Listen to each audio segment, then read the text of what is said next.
Hey folks, Overdrive Executive Editor James Gillette here. Thanks for hanging with us while we worked out a few technical difficulties. I'm here with Overdrive Senior Editor Todd Dills, and we're coming at you live for a couple reasons.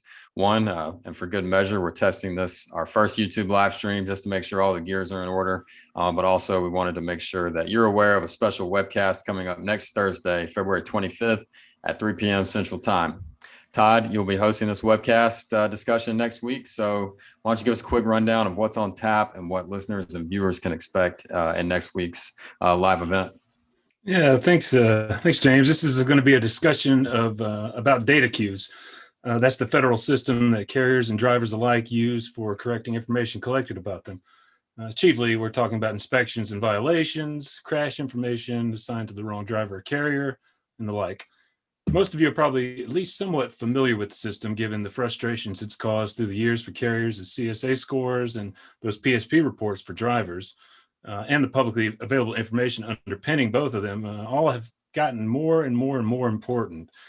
They extend into insurance rates, the ability to do business with premium shippers, some brokers even. Overdrive editorial director Max Haney and I have been digging into the data around the DataQs system and doing scads of interviews over the last several months. As of early this week, the outcome of all of that was released at overdriveonline.com. You may have seen it. The four-part package is called Setting the Record Straight and runs through the issues of fairness in the system. There's been sort of a real guilty until proven innocent feeling for many carriers who've had to use the system to challenge an errant violation over the years, only to find that challenge end up right back in the hands of the state inspecting officer who wrote the infraction to begin with. There's plenty more to discuss, though, and there is some movement afoot to introduce more fairness into tough DataQs cases. Yeah, it's a great series and really insightful and in-depth reporting. And I'd encourage anyone out there who's listening to go check it out. Todd, so you've got two guests lined up for next week. Tell us who's joining you and what their area of expertise is within the realm of the DataQ system. So yeah, joining us next week will be we got former Kansas Highway Patrol Captain Chris Turner, who's now a director with the Commercial Vehicle Safety Alliance, CVSA, and he's been helping spearhead a national effort to test will be a likewise national approach to appeals panels to decide some particularly troublesome DataQs cases.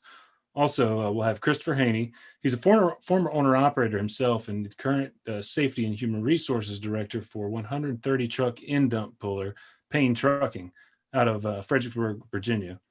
So Chris Haney's got a so far unblemished record in his DataQs efforts, and both he and Turner will be able to offer plenty in the way of helpful tips on succeeding in DataQs challenges. You'll have an opportunity to ask questions of them too. All right, Todd, one more time, give us the date and time information and let folks know the address where they can go sign up for email reminders for this event. So that's next Thursday, February 25th. That's 1 week from today when we're recording this. And it's going to be at 3 p.m. Central. That's 4 p.m. for those of you out east and 1 p.m. for those on the West Coast. We'll be doing it right here on YouTube Live and on a page at overdriveonline.com that you can find by registering for the event. Find that link to the registration page in the notes under the video here on YouTube after we're done, or in the story where the video is housed at overdriveonline.com. So again, that's February 25th, 3 p.m. Central.